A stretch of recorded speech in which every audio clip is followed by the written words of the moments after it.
Hola, ¿cómo estás? Buenas noches. Estamos en vivo, son las 20:30 en la pantalla de Bravo TV, arrancando una nueva edición de Bienvenidos al Tren, un programa en el que intentamos profundizar y reflexionar sobre temas de la agenda política, social, económica, pero en general a veces terminamos hablando de causas judiciales. Y es curioso porque casi todas las noticias políticas están atravesadas por los tribunales. Y si pensamos que las cuestiones económicas, como, por decir algo, el presupuesto nacional o el endeudamiento no pasan por el Congreso, queda clarísimo que la política es eso que no pasa mientras los jueces y los economistas toman decisiones. Fíjate las noticias políticas del día. Coimas en la Agencia Nacional de Discapacidad. Españuelo se presentó ante la justicia, pero se negó a responder preguntas.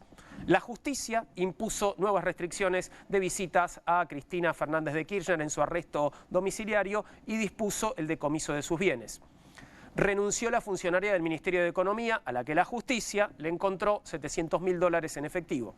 La Comisión Libra de Diputados concluyó que Milei prestó una colaboración imprescindible para la criptoestafa que la justicia todavía no investiga a fondo. La oposición está a un voto de rechazar el ingreso de la senadora electa Villaverde, acusada de vínculos con el narcotráfico, en la justicia. El ex de Karen Reinhardt aparece vinculado a Fred Machado, el presunto narco relacionado con Spert, todos investigados por la justicia. Y así podríamos seguir. Conocemos más nombres de fiscales y jueces federales que de diputados y senadores, que son los que votamos cada 2 años. ¿No es raro? Por acción u omisión, el Poder Judicial termina tomando las decisiones políticas cuando se supone que es el Poder Legislativo el que decide las leyes que debe hacer cumplir la justicia. Y lo más loco son los propios legisladores los que tienen que ocuparse de investigar lo que la justicia no investiga, como ocurre con el caso Libra que te mencionaba antes. Al mismo tiempo, los portales y los noticieros se pasan los días publicando noticias generadas por jueces y fiscales en lugar de contar que, por decir algo, reapareció el COVID. No te quiero asustar, pero en Formosa se registró un rebrote de COVID y las autoridades reinstauraron algunas medidas preventivas de la pandemia. ¿Quién iba a pensar, no?, que el barbijo sería el accesorio que iba a volver a ponerse de moda este verano? Ojalá que no, pero muy vintage todo, ¿no? Sabemos lo que opinan los consultores financieros sobre el riesgo país, pero ni nos enteramos de que Chubut declaró el estado de emergencia porque hay varios focos de incendios intencionales en la zona de Puyén. Tampoco es noticia que los no docentes de las universidades nacionales están otra vez de paro. Y solo es noticia que hay paro de los estatales porque el gobierno dijo que les descontará el día a los que se adhieran a la medida. Es más, llegamos a un punto en que las noticias ya no son las decisiones de las personas encargadas de administrar la justicia, sino directamente ellas mismas. Mirá si no el caso de la ahora ex jueza McIntosh, la magistrada que se suponía que iba a develar qué pasó con la muerte de Diego y terminó como aspirante a estrella de plataformas. Entre esto y todo lo que deberíamos saber y no sabemos, onda, ¿dónde está el oro que se llevó Caputo? ¿Qué dice la letra chica del acuerdo con Estados Unidos? ¿O cómo se deciden los árbitros para los partidos del ascenso? Yo ya no sé qué pensar. Mejor, vení, subite conmigo a nuestro furgón de noticias, vamos a repasar los temas del día y como siempre te decimos, pueden venir cuantos quieran, que serán tratados bien. Bienvenidos al tren. ¿Y cómo estás, Poli, hoy? Poli Sabatés. Me agoté de todas las noticias que contaste. Tremendo. Algunas las vamos a ahora profundizar. Hacemos doble clic en algunas, pero mucha información y bueno, mucho movimiento judicial. La verdad que todo. Sí. Me pregunto si a vos te interesa cómo se eligen los jueces del ascenso, ¿no? Porque todos tus clubes, hay uno que no está en primera. Bueno, hay uno que no está en primera. Esto no lo puedo permitir, pero bueno, una falta de respeto. Basta, perdón, entonces te pido disculpas. ¿Cómo estás, Nahuel? ¿Todo bien? ¿Cómo está? Bueno, nosotros lo sufrimos ahora, Huracán contra Barracas, dos finales le cobraron a Barracas que no eran. Tremendo. Bueno, Barracas es uno de los clubes señalados como los clubes beneficiados, no es el único, ¿no? Está Deportivo Riestra también, en fin, y cositas. Viste los memes del árbitro de Riestra que va a hacer el Exactamente, pero no hablemos del tema porque se incomoda Poli. Y no, pará, yo tengo 2 clubes en primera y uno que en algún momento va a estar en primera. Es como tener una relación de poliamor con los clubes. ¿Cuántos? Sí. No hay monogamia ahí. No, River, Banfield y Temperley. Es hincha de 3 clubes. Sí. Es muchísimo. Bueno. Y aparte, bueno, dos son medio rivales. Van Felipe Temperley. Y sí. Son no son archirrivales, pero bueno, son un poquito rivales. Sí. En fin, bueno, te saco de acá, Poli, y entremos en las noticias del furgón. ¿Qué tenemos hoy para contar? Bueno, hacemos doble clic en algunas de las cosas que contaste. Primera declaración indagatoria como imputado de Diego Spagnuolo, ex titular de la Andis, en el escándalo más grande del año. Sin dudas, la investigación por las coimas en la Agencia Nacional de Discapacidad.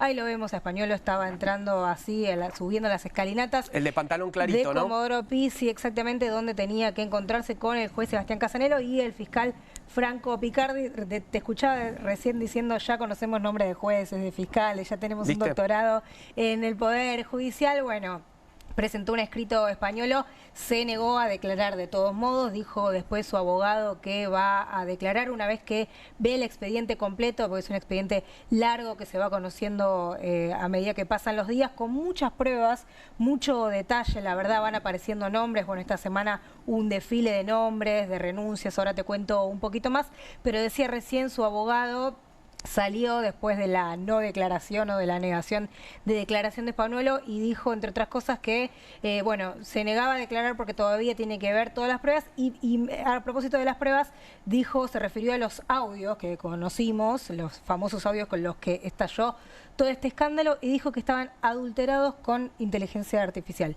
Lo vemos, si te parece, a Mauricio D'Alessandro, la nueva defensa de Spagnuolo, que así se refería frente a los medios. ¿Una nulidad con estos audios como prueba?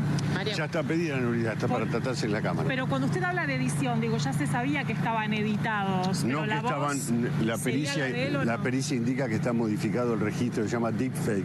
Sí. Que está modificado con inteligencia artificial. Lo dice la pericia, no lo digo yo. Está bien, pero... Léanlo en la pericia. Pero no puede servir como prueba teniendo en cuenta que la voz es la de él. Está modificado con inteligencia artificial. O sea, creo que circula en las redes, hay un señor Rubén, no me acuerdo el apellido, que lo tiene en las redes, donde se manipula especialmente la voz de Spagnuolo. Y está demostrado ahí. Bien, tercer abogado que tiene Spagnuolo en este asunto, ¿no? Va cambiando la defensa porque está difícil. No, recordemos que me parece que un poco lo que buscó hoy con esto de negarse a declarar, pero ir, es mantener que está al derecho, ¿no? Claro. A lo que es como, bueno, mostrar gestos de buena voluntad, está al derecho. Recordemos que también cuando trabajamos el tema de los Wikileaks, acá hablamos de esta idea de la inteligencia artificial o no, y qué pasa, y que eso no necesariamente es algo que es nulo para una prueba. Claro. Porque si parte del contenido es verdad, igual es una prueba que puede ser válida. De todas maneras, entiendo que la prueba más importante en este caso no son esos audios, en todo caso es anecdótico con respecto a un montón de otra información con la que ya cuenta la investigación, ¿no? Hay muchas pruebas, mucha investigación. Bueno, esta semana los nombres Calvete, el apellido Calvete resonó muy fuerte por Miguel Calvete y su hija Ornella, funcionaria del Ministerio de Economía que renunció en las últimas horas, y él señalado como el nexo, como uno de los cerebros, ¿no? de toda esta red de coimas y de sobreprecios, que era el nexo entre el sector privado y la Agencia Nacional de Discapacidad. A propósito, dijo D'Alessandro, la defensa de Spagnuolo, que con Calvete Spagnuolo tenía una relación de antes, una relación personal de antes que no se desarrolló a propósito de esta supuesta red. Igual no sé si le conviene ese argumento tampoco, teniendo en cuenta otras causas, el motivo por el que está detenido Calvete, por ejemplo, que tiene que ver con la prostitución. Está preso, ¿no? está condenado por una causa en 2019, se lo investiga también por otras causas. Bueno, dijo que tenían vínculo, pero que era personal y previo. Y después algunas otras cuestiones, como que el contador de billetes que tenía en su casa era viejo, de 2002, que era un momento de alta inflación, entonces que lo tenía para ese momento. Bueno, obviamente la defensa a priori parece muy floja, hay muchas pruebas en esta causa, pero se negó a declarar, y según D'Alessandro lo hará Spagnuolo cuando haya más pruebas, cuando haya podido leer el expediente completo. Por lo pronto, hoy, que fue la primera declaratoria indagatoria, bueno, no declaró como se esperaba. Pasamos a otro de los temas que contabas al principio, que tiene que ver con la prisión de la expresidenta Cristina Fernández de Kirchner. ¿Qué pasó? El Tribunal Oral Federal número 2, a cargo del juez Gorini, hoy le cambió las condiciones de visita de la expresidenta, que recordemos está presa en su casa de San José 1111, en el barrio de San Cristóbal, de Constitución. Esto es a raíz de una foto que dio a conocer la exmandataria el lunes, donde se estaba juntando en su casa con 9 referentes económicos y economistas del Partido Justicialista. Bueno, ahí esa foto tuvo mucha repercusión, con un foco en la cantidad de personas que estaban en la casa. Bueno, vimos en distintos medios opositores, obviamente, a Cristina Fernández de Kirchner, haciendo un señalamiento como diciendo que es una burla a la justicia, es una burla a la condena y a la prisión que reciba a tantas personas, que se jacte además de tener reuniones permanentemente. Bueno, una presión mediática bastante fuerte respecto a esto. A eso se refiere Cristina en su posteo también, ¿no? Que derivó en esta decisión, y lo que veíamos recién es un tuit que hizo la expresidenta a raíz de esta decisión, que dice: el problema no es la cantidad de personas, porque de hecho muestra pruebas de otras oportunidades en las que se reunió con también un número grande de visitantes. Dijo, lo que les molesta es el diseño de un plan económico heterodoxo, o digamos de desarrollo económico con inclusión social, distinto al de Milei, porque recordemos, lo que contaba el lunes es que esos economistas la habían visitado para presentar un documento de 400 páginas, obviamente a contramano de las políticas de Javier Milei. Claro. No, digo, recordemos también que las personas que estaban ahí estaban autorizadas judicialmente, es decir, no hay nadie que haya ingresado a la casa de Cristina que no tenga autorización judicial. Por lo tanto, es la propia justicia la que se contradice a sí misma, o por lo menos la que queda muy expuesta, que está manejando tiempos políticos más que tiempos judiciales. Porque si uno hubiera dicho, bueno, hay personas que entraron violando las restricciones judiciales, no tienen autorización, etcétera, pero es uno de los derechos que tiene una persona cuando está en prisión domiciliaria, poder definir quiénes son los que los asisten. Bueno, 2 horas, 2 veces por semana, máximo 3 personas es el nuevo régimen. Esto excluye a familiares y círculo íntimo de la expresidenta, que no van a tener esta restricción más concreta, pero bueno, es una limitación importante respecto a las visitas que venía teniendo, que como vemos había en algunas oportunidades grupos numerosos. Bueno, lo que dijo Cristina hoy no es el número, es la economía, vinculado mostrando que el malestar venía por ese lado. Bueno, para seguir manteniendo la actividad, digo, bastante intensa que mantiene Cristina, pese a estar privada de su libertad, iba a tener que recurrir a otros métodos, no sé, encuentros virtuales o algo por el estilo, sí, ¿no? Bueno, nadie imagina a Cristina dejando de tener reuniones, dejando de tener actividad política. Esto es un poco lo que decía ella en línea hoy en su publicación en la red social Twitter. Pasamos al Senado, porque hoy la Comisión de Asuntos Constitucionales revisó los pliegos de los senadores y las senadoras electas el último 26 de octubre, que van a asumir la Cámara Alta ahora en diciembre. A finales de noviembre en realidad funciona el pleno por primera vez, pero el 10 de diciembre con la asunción formal, con el ojo puesto en Lorena Villaverde, esta senadora, diputada actual, pero senadora electa, que está acusada y con delitos comprobados de vínculo de compra de cocaína en los Estados Unidos, con vínculos con Fred Machado, este personaje ya muy conocido por todos y todas nosotras, acusado de financiar, entre otras cuestiones, la campaña de José Luis Espert, extraditado de los Estados Unidos hace unos días, donde se está llevando la investigación propiamente dicha. Bueno, la oposición logró el dictamen de rechazo al pliego de esta senadora, que de todos modos se va a verificar o se va a ratificar el próximo 28 de noviembre, como indica el reglamento de la Cámara de Senadores en el Pleno del Senado. Acá es interesante porque van a votar, hoy fueron 12 de los 19 votos en rechazo a este pliego. El 28 de noviembre, como les decía, que es el miércoles que viene, si no me equivoco, votan los 48 senadores y senadoras que mantienen, que van a seguir con su mandato vigente, y los 24 nuevos y nuevas senadoras pueden votar salvo su propio pliego, ¿no? Por supuesto, ella tiene que abstenerse de votar su propio pliego, pero daría los números para expulsarla. Creo que tenemos un video del momento en que se confirma este rechazo en el dictamen. A ver. Vamos a hacer circular ahora este dictamen, que es el rechazo de Villaverde. Claro, en realidad es el rechazo de los pliegos. Del título de Villaverde.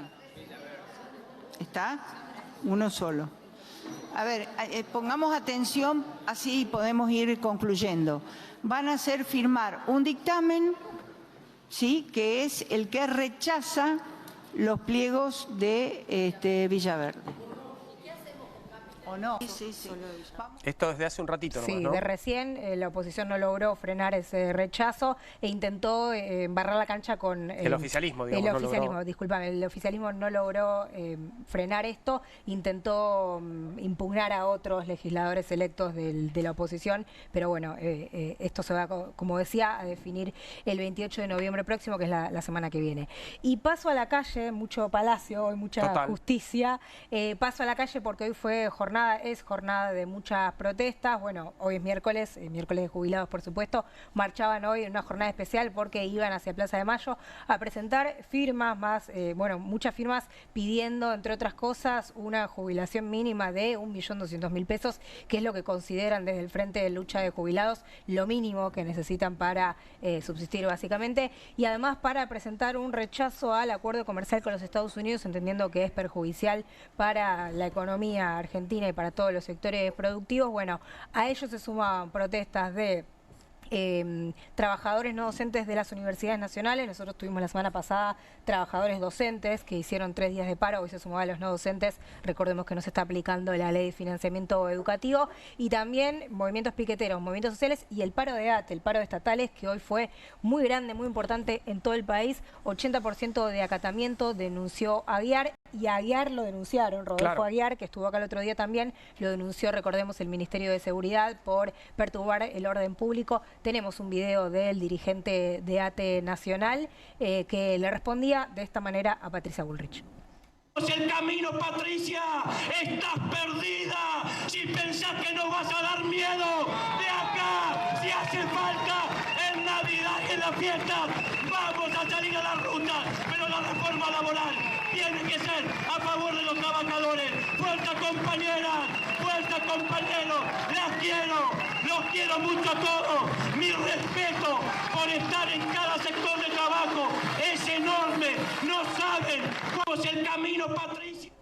Ahí escuchabas entonces a Aguiar, con un discurso, por supuesto, encendido, ¿no? Sí, y bueno, 32% de pérdida de poder adquisitivo en los últimos meses tienen los estatales, y además este paro no era solo por eso, por su propia situación, digo, sino también el rechazo a la reforma laboral que va a tratar el gobierno, que va a poner en discusión el gobierno. Así que alto acatamiento y en una jornada de protestas muy marcada por la calle y por distintos sectores en lucha. Muy bien, vamos a entrar en la primera de nuestras mesas de esta noche. Vamos a salir un poquito de la protesta en la ciudad de Buenos Aires para hablar de lo que pasa en la región y los movimientos de los Estados Unidos en Sudamérica. Por un lado, el traslado de la guerra contra el narcotráfico a nuestra región, pero también la presencia de un importante portaaviones en el Caribe, bueno, la posibilidad, la discusión sobre la instalación de bases militares en distintos países de la región. Nos visitan Juan López Chorne, es licenciado en Economía, magíster en Relaciones Internacionales, doctor en Seguridad Internacional, docente e investigador de la Universidad de Quilmes. Bienvenido, Juan. Gracias por estar con nosotros. Muchas gracias a ustedes por la invitación. Y Mariana Altieri, que es licenciada en Ciencia Política, especialista en Geopolítica y directora ejecutiva de la Fundación Meridiano. ¿Cómo estás, Mariana? Gracias por venir. No, por favor, a ustedes. Bien, ¿qué está tramando? ¿Cuáles son los planes de Estados Unidos para nuestra región? ¿Quieres empezar, Mariana? ¿Qué está tramando? En realidad lo que estamos viendo es un repliegue estratégico de Estados Unidos, que hace muchos años empezó a estar en decadencia en su rol global y que hoy, por supuesto, sigue siendo una superpotencia global, pero se está replegando hacia el conocido patio trasero, que es la región, Latinoamérica toda, especialmente el Caribe, pero con un foco muy preocupante para nosotros en Sudamérica. Y eso nos agarra a nosotros en la región en un momento de mucha debilidad estructural, en un momento en donde no está la UNASUR, no tenemos el Consejo Sudamericano de la Defensa ni ningún organismo suprarregional para coordinar una respuesta frente a esta avanzada. Entonces lo que tenemos es respuestas aisladas y obviamente tenemos diferentes respuestas en cada uno de los países, en donde, bueno, para Argentina esto no, para el gobierno argentino esto no es un problema, pero para la Argentina yo creo que sí, que es problemático. Bien, Juan. Bueno, Juan, como vos decías, con relación a Venezuela y complementando lo que dice Mariana, hay lo que algunos están denominando una doctrina Monroe, o sea, tomando nuevamente la doctrina Monroe, en la cual Estados Unidos consideraba lo que ellos llaman eufemísticamente el hemisferio occidental como su patio trasero, una vuelta pero con el perfil de Donald Trump, por eso Monroe. Específicamente el caso de Venezuela es muy elocuente. Vos dijiste un portaaviones, en realidad es un strike group. Son 12 buques, un portaaviones, varios destructores, submarinos con capacidad de ataque nuclear, buques de desembarco, capacidades aéreas en Puerto Rico. Es decir, un despliegue de capacidades que no ajusta medios afines. Si uno considera, así se anunció esta operación, una supuesta lucha contra narcoterrorismo. Entonces la pregunta subyacente, y creo que a eso apuntabas, es, bueno, ¿qué hay detrás de esto? ¿O de verdad piensan empeñar todo este inmenso aparato militar contra unas supuestas bandas criminales? Digo, poner todo eso ahí para no usarlo también sería raro, ¿no? Digo, hacer un despliegue semejante para no hacer uso de toda esa fuerza de choque. O querés inducir un comportamiento desde el punto de vista técnico, administrativo, incluso podría ser cuestionado en Estados Unidos como un despilfarro de recursos por su auditoría nacional, la GAO. Sí. No, que ahí el despliegue mismo de la fuerza es un tipo de uso, es diplomacia naval o lo que tiene que ver con coerción naval. Están buscando, a mi criterio, más que una acción en sí misma, forzar acciones simplemente por mostrar la presencia. Y ahí lo que decía Juan de Venezuela, pero también hay, por supuesto, no voy a poner las manos en el fuego por esto porque todos los analistas, el 90% de los analistas dijimos que Putin no iba a invadir Ucrania y eso sucedió, estamos en un mundo distinto y Trump viene desde principio de año diciendo Panamá me interesa, Groenlandia me interesa, Canadá es un estado más de Estados Unidos, entonces no podemos descartar... Como si fuera un supermercado del que puede servirse cosas, ¿no? Porque también cambió el orden internacional, el multilateralismo está muy desprestigiado, no hay, ya no tiene la fuerza que tenía antes para disciplinar a los actores, al propio Estados Unidos, por ende podría desembarcar porque puede hacerlo claramente con la fuerza que tiene.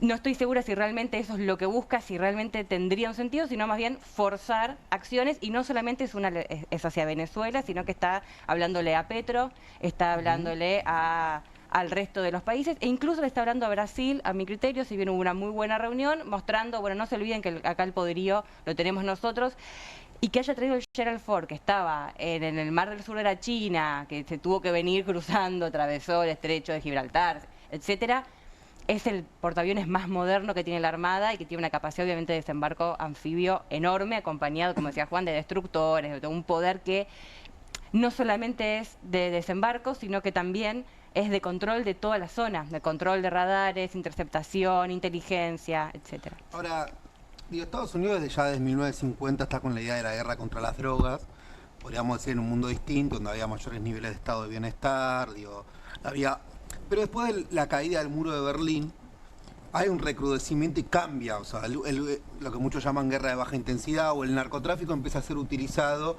como una forma para seguir justificando la intervención, una vez que era muy difícil en los 90 sostener que el comunismo era lo que primaba en América Latina, es decir, después de las dictaduras sangrientas, cambia un poco esta doctrina que ustedes mencionaban antes. Entonces hay un poco la pregunta que yo hago, si uno tuviera que pensar escenarios posibles o que están viendo es, si esto es de alguna manera o sea, Estados Unidos, corríjanme, pero desde el canal Panamá, que no pone tropas propias en América Latina. ¿En una acción militar? En una acción militar.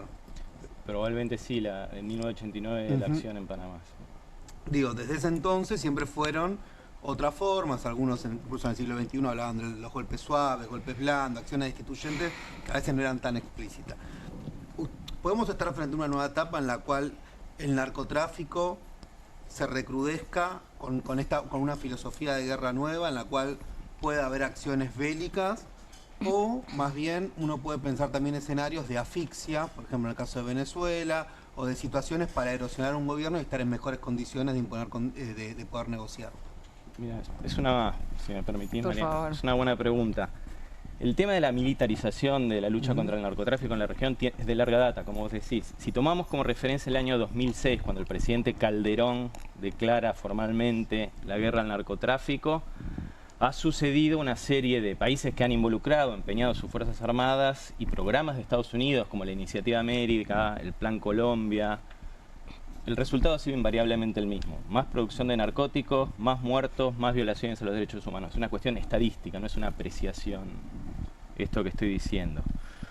Entonces, el tema no es nuevo en la región. Yo creo que ahora sí lo está forzando por este despliegue enorme militar, únicamente utilizado y diseñado para un conflicto militar, para forzar resultados políticos. Bueno, por ejemplo, en Ecuador hay mayor nivel de narcotráfico que en Venezuela, o en otros países, y sin embargo no está habiendo este despliegue. Sí, un despliegue que no ajusta, como digo, medios afines tampoco, ¿no? Si el problema es el narcotráfico. Vos, perdón, ponía Juan el foco en el perfil de Trump. Digo, más allá de Estados Unidos como política de Estados Unidos. Yo creo que se cruza el perfil de Trump en su forma de negociación. Esta cosa de forzar una negociación, como una negociación con un revólver en la mesa, perdónenme la expresión. Ahora está surgiendo recurrentemente en varios medios la idea de que llaman taco. Trump always chickens out. Trump siempre arruga. Entonces hay que ver cómo esta dinámica y este mundo que está un poco patas para arriba, es difícil predecir qué puede suceder, se va a desenvolver. Y tenemos también todo el tema, digamos, de las acciones militares contra supuestas lanchas. O sea, hay también toda una dimensión relacionada con el derecho internacional. ¿Por qué decís supuestas? Digo, ¿no? Los ataques que vimos, bueno, que nos muestran, digamos, como de cámaras cenitales en las que revientan lanchas, ¿podrían no ser reales? No, las imágenes son reales. Lo que yo digo es que supuestos contrabandistas, pues claro. Las lanchas están en el fondo del mar y la mayoría de los tripulantes también. No pueden dar explicaciones, claro. No. En un hecho que es una ejecución, ¿no? Mariana, vos mencionabas recién al principio, dijiste distintas respuestas de distintos países. ¿Qué países están siendo más resistentes a esta avanzada? Bueno, claramente tenemos un Boric en Chile que tiene una línea distinta respecto de la hegemonía de Estados Unidos en la región. Pero ya se va. Pero ya se va y puede ganar Cast, que claro. Sería el Bolsonaro de ellos, el Milei de ellos, siempre con las características propias de cada país. Y obviamente el Brasil de Lula, que ha demostrado una gran muñeca al negociar con Trump. Para mí algo interesante de lo que decían antes es que no es solamente narcotráfico, él habla de narcoterrorismo y toda la política de la Casa Blanca habla de narcoterrorismo. Están poniendo la lucha contra las drogas al nivel del terrorismo y eso le da posibilidades de actuar en función de la ley interna estadounidense, como cuando se le declara la guerra al terrorismo en el 2001. Entonces es un tema de seguridad nacional y es un tema de seguridad internacional. Por eso puede traer un destructor y un portaaviones para luchar contra eso. Y en ese sentido, hablaste de repliegue estratégico de Estados Unidos frente a la avanzada de China.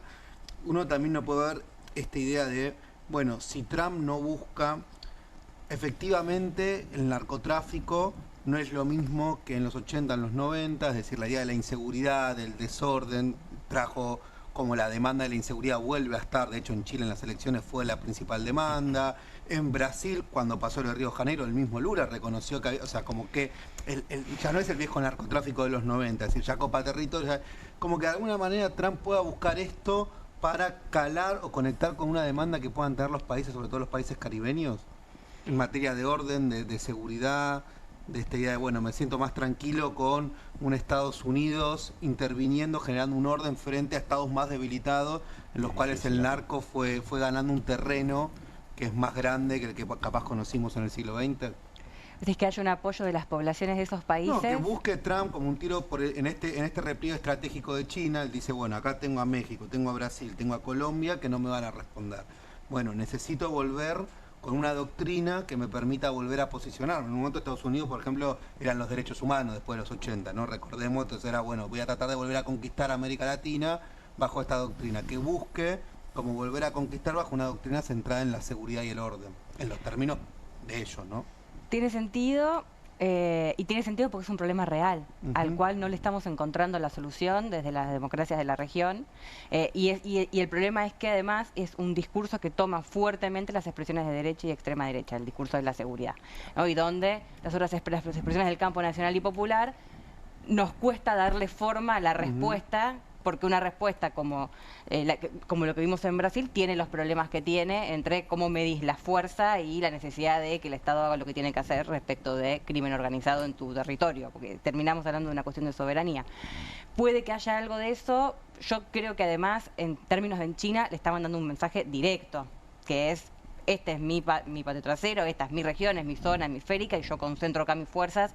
Y un poco a mí me parece, tanto por lo que es Estados Unidos en términos institucionales y de Estado, pero también por la personalidad de Trump, lo que decía Juan, es la forma de mandar, demostrar que él en su región no, digamos, puede hacer lo que quiera hacer, y eso también es mostrar fortaleza.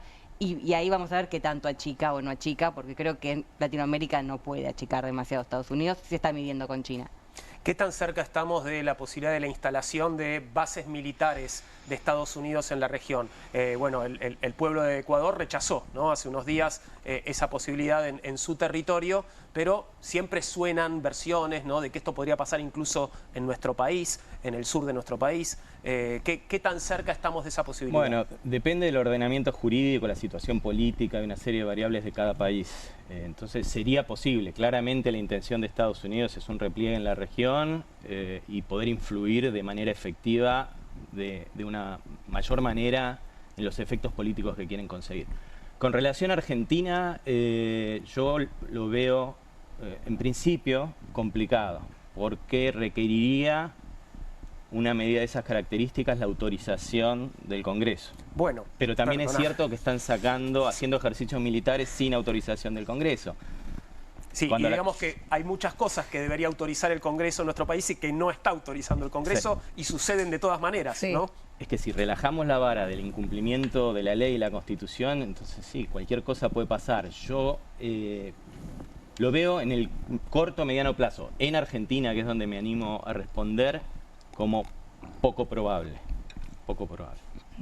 ¿Le sirve a Trump, bueno, o al republicanismo como también estrategia electoral este tema?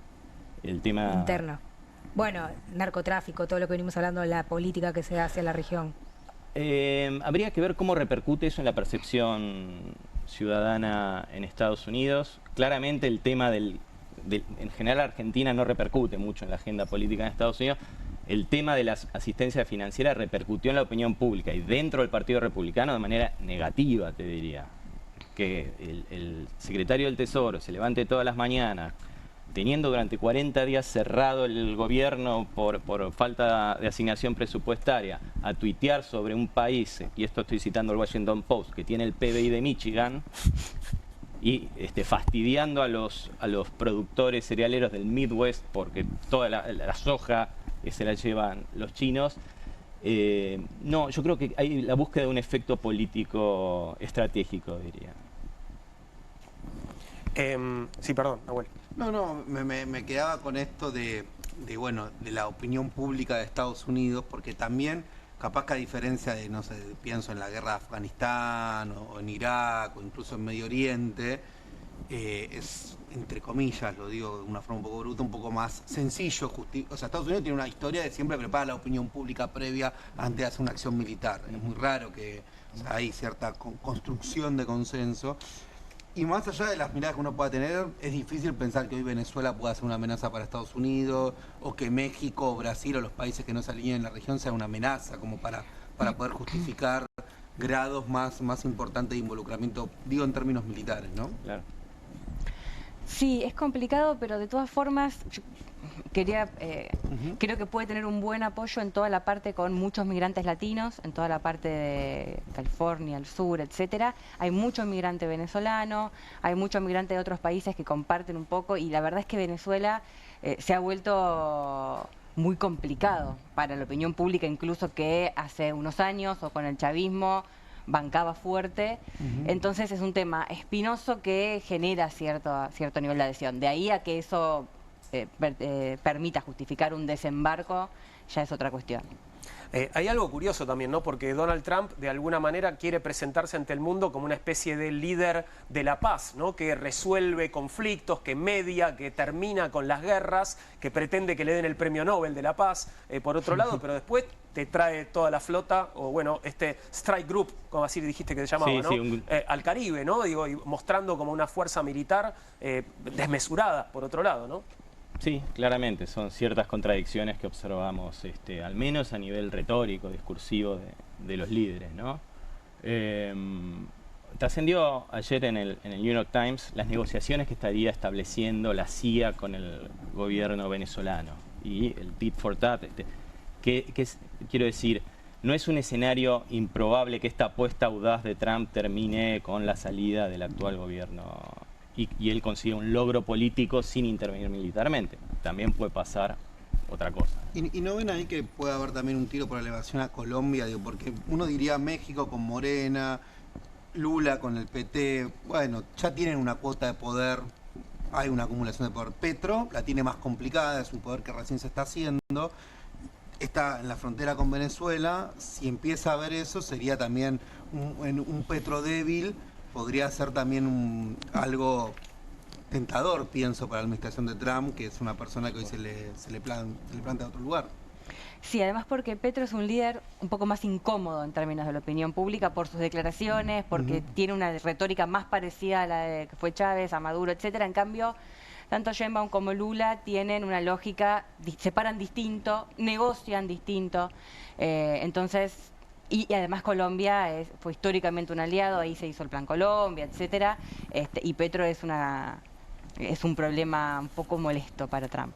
Bueno, también igual hay elecciones pronto, así que no se sabe lo que puede pasar ahí ni en Brasil.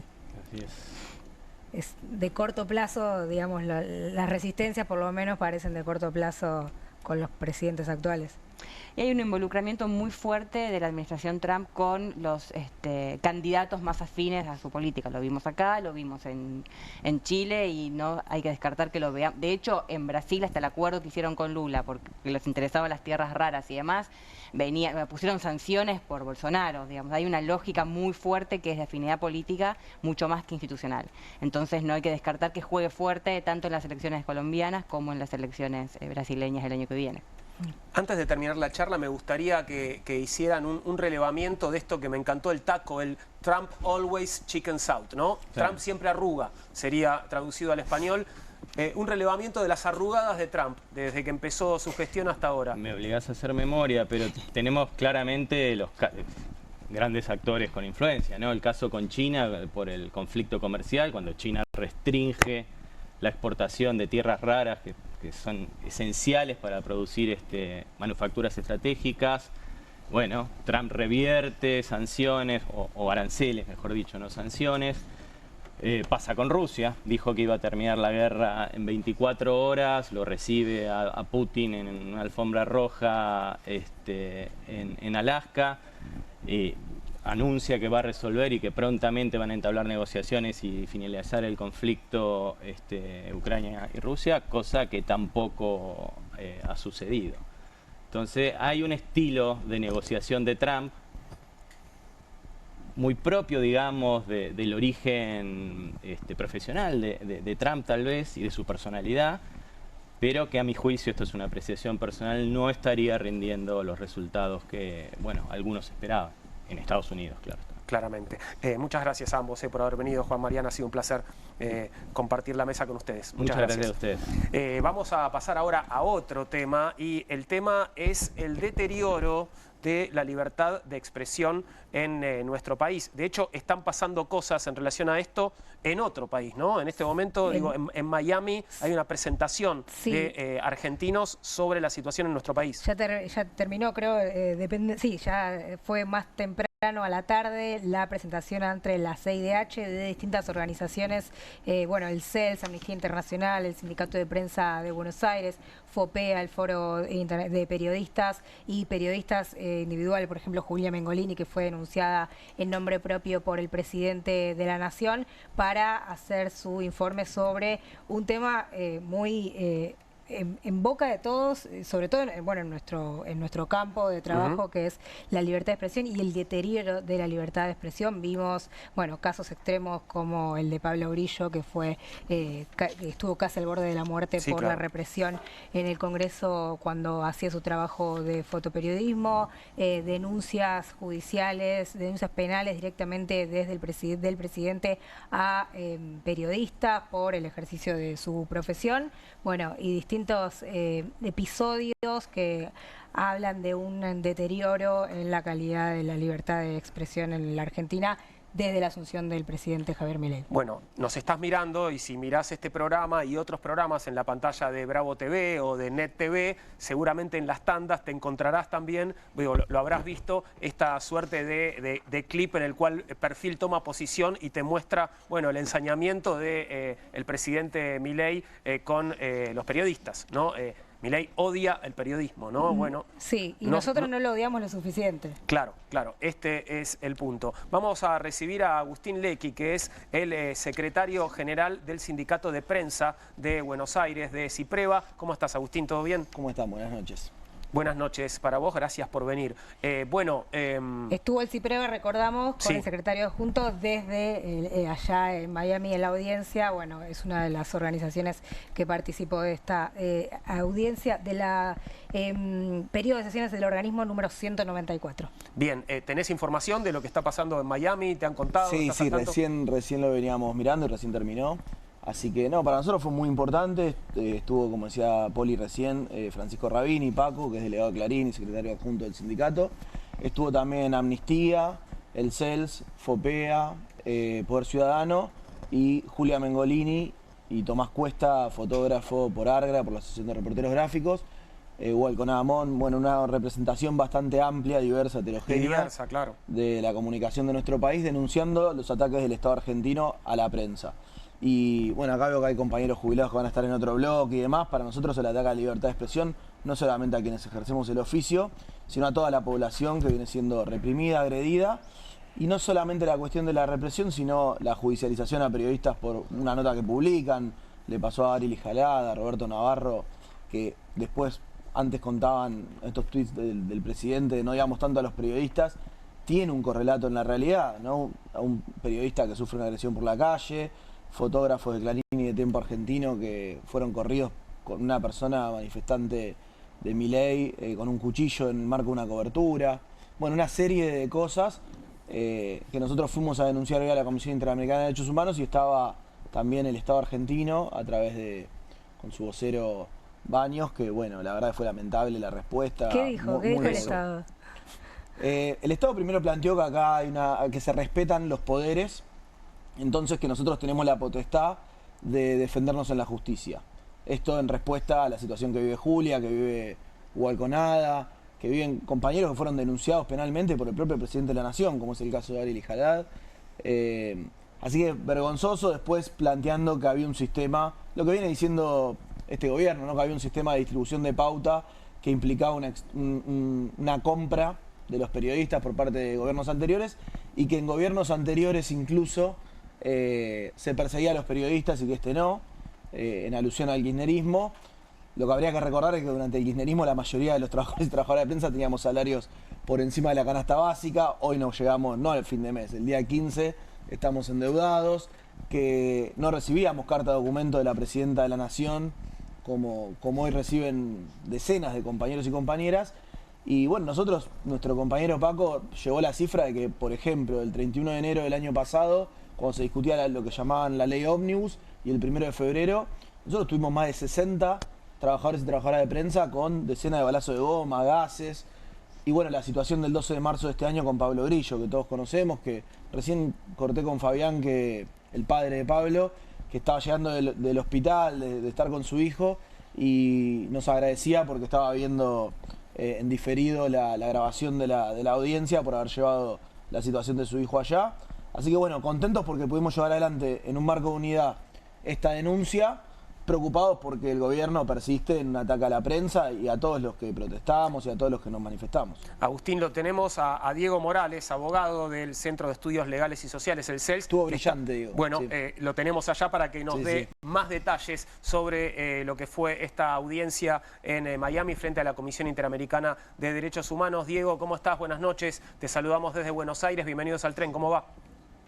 Hola, ¿qué tal? Buenas noches. Gracias por la invitación y un saludo para ustedes. Gracias, gracias Diego. Bueno, algo nos contó Agustín, porque estuvo siguiendo, por supuesto, la audiencia desde aquí, pero contanos vos, por favor, un poco más en detalle cómo fue esto y qué se espera, en todo caso, digamos, para qué sirve esta presentación y qué resultado puede tener.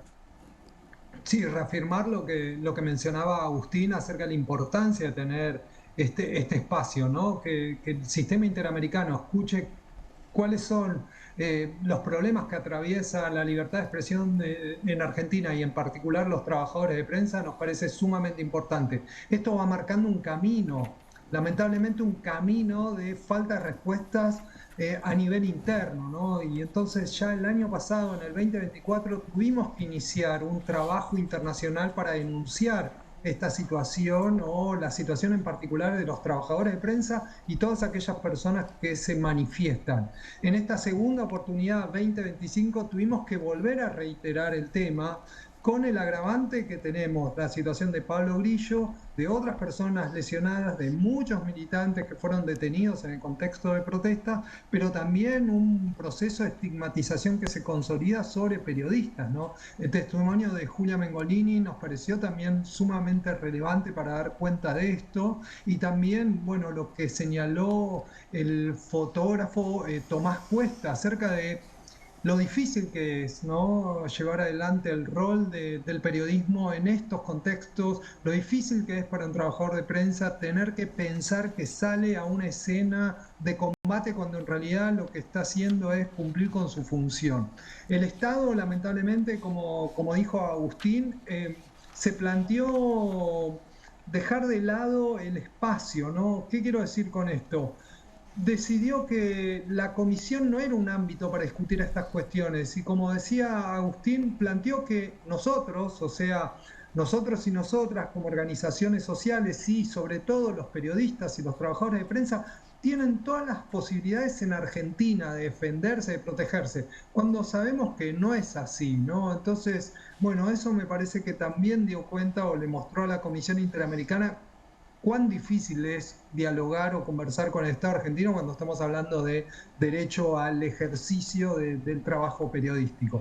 Y por último, en función de la pregunta que nos haces, bueno, esperemos que esto signifique un cambio, ¿no? Un cambio que genere algunas condiciones para llevar adelante bueno, medidas más adecuadas, ¿no?, para el trabajo periodístico, para el ejercicio de la profesión periodística.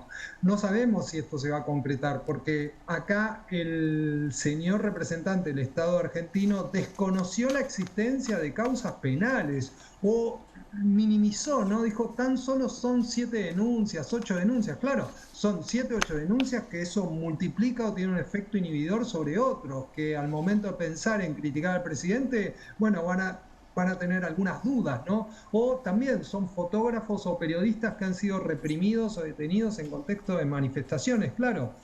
Ellos dicen, no es masivo esto, pero sí es masivo. Nosotros traemos información sumamente relevante. Así que, bueno, esperemos que esto abra un camino, ¿no? Lamentablemente lo tenemos que construir muy lejos de Argentina, pero bueno, con la intención de volver y generar algún proceso de conversación que ayude al trabajo de los trabajadores de prensa.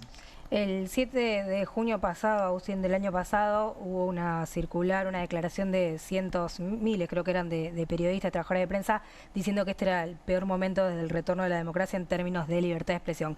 ¿Qué rol juega el CIPREVA? ¿Qué rol tienen los sindicatos de prensa, las asociaciones profesionales, las organizaciones como el CELS en este momento y cómo se articula la resistencia? ¿Qué hace el sindicato para tratar de enfrentar este momento?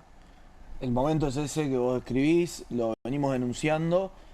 Nosotros tenemos una multiplicidad de acciones, como lo contaba recién Diego.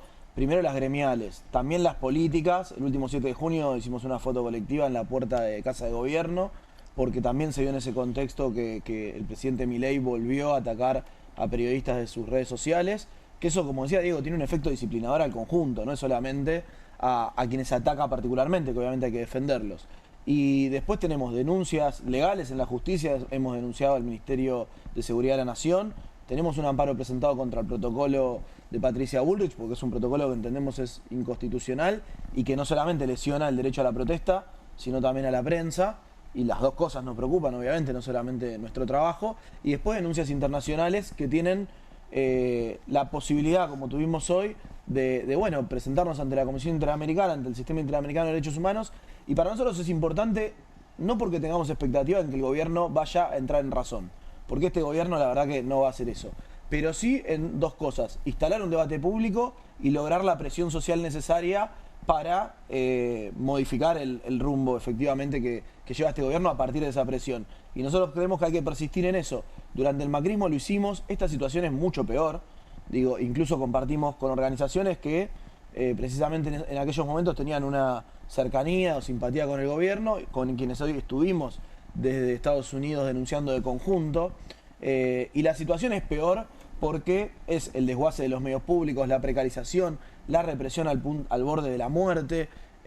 Recuerdo ese 12 de marzo cuando estábamos con los compañeros esperando a saber cómo estaba Pablo Grillo, que al mismo tiempo a unas cuadras del Ramos, en el Hospital Español, había compañeros de Crónica TV que tenían decenas de balazos de goma en su cuerpo, camarógrafos, cronistas. Bueno, esa situación es muy crítica. Nosotros le tenemos que poner un freno y ahí el abanico de acciones que venimos haciendo es, incluso lo hemos planteado acá en Bravo TV también, con Pablo, llegamos al punto de entregar máscaras a los compañeros y compañeras freelance y de medios cooperativos y exigirle eso a las empresas privadas para que los fotógrafos y camarógrafos que van a las movilizaciones lo hagan con esa seguridad.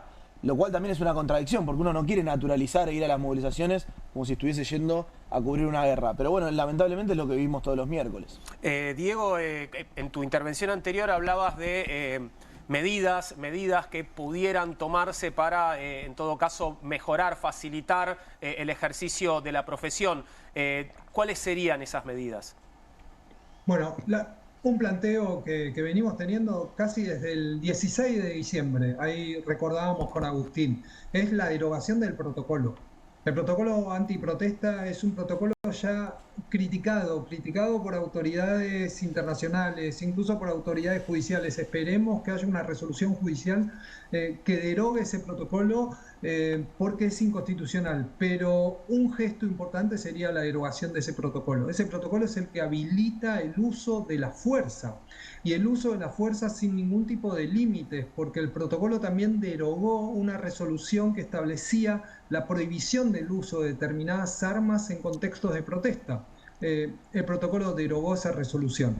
En segundo lugar, otra medida sumamente importante tiene que ver con el acceso a la información. No tenemos posibilidades de encontrar información sobre los operativos, sobre los procesos de evaluación que hace el Ministerio de Seguridad a la hora de definir los operativos. Tampoco sabemos la discrecionalidad. Hay días que el Ministerio de Seguridad ni siquiera permite manifestaciones en las veredas. Es decir, es imposible anticipar cuál va a ser el escenario y pasa lo que planteaba Agustín recién, ¿no? Los periodistas y los fotógrafos tienen que, de alguna manera, organizarse como para ir a un conflicto, ¿no? Como para ir a una guerra con las consecuencias que se puede tener, ¿no? Entonces, nosotros hemos prestado mucha atención a la cuestión del protocolo. La segunda cuestión tiene que ver con los jueces tienen que rechazar las acusaciones penales que promueve el propio presidente de la Nación y sus ministros. Hemos escuchado decisiones judiciales que le permiten al presidente seguir sosteniendo a periodistas acusados en Comodoro Pi.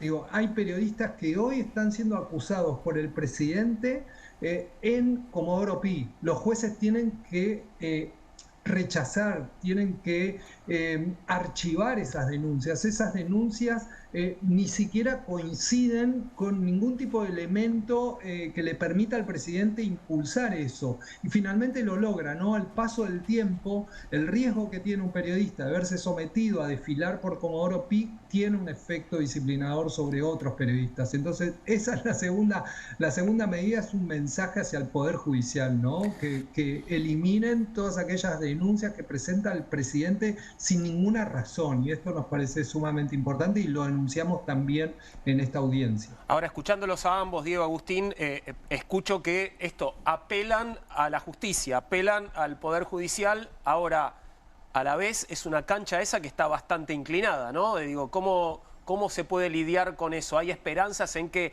digo, en algún lugar existan jueces que, en todo caso, reaccionen de la forma que ustedes esperan?